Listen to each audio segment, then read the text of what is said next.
It's been less than 1 year since the tragic death of George Floyd, but Minnesota law enforcement is responsible for the death of yet another unarmed black man. In the 1 week since Daunte Wright's tragic passing, Brooklyn Center and Minneapolis as a whole have seen quite a bit. In this video, we'll be discussing the two new narratives.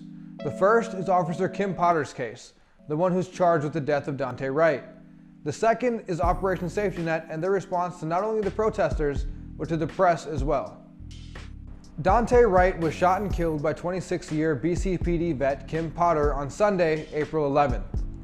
The following day, Brooklyn Center public officials held a press conference shortly after releasing her body cam video. The brief footage seems to show the officer pointing her gun directly at Mr. Wright and firing, while she says "taser, taser, taser" as he was trying to evade his arrest. Now, the former police chief Tim Gannon told reporters at the time that Officer Potter made a mistake, thinking she had her taser in her hand at the time. Following the rocky press conference, local activists demanded that the chief, the city manager who refused to commit to firing the officer, and the officer herself be fired. Within 2 days, the city manager was fired and both the chief of police and Officer Potter resigned from the BCPD. The demands of these activists have changed, now saying the second-degree manslaughter charge isn't enough, even urging Washington County Attorney Peter Orput to add third-degree murder charges. Now, that same third-degree murder charge was successfully applied in the case of Muhammad Noor.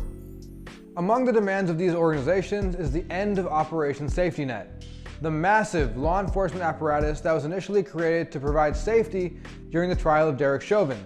Now, they've been exceptionally busy over the past week. The combined law enforcement forces have made an astounding 274 arrests in just the past 7 days. What's more surprising than the amount of arrests is the methods that are used to achieve those arrests.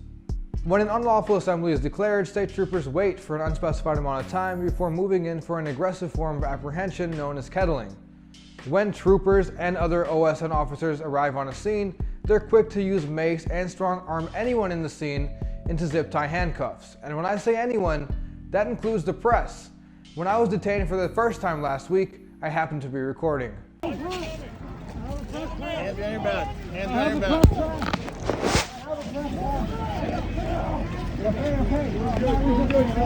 Hold on, I got zip cuffs.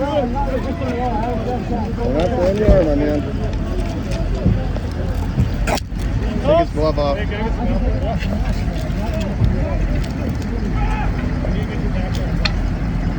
Other hand.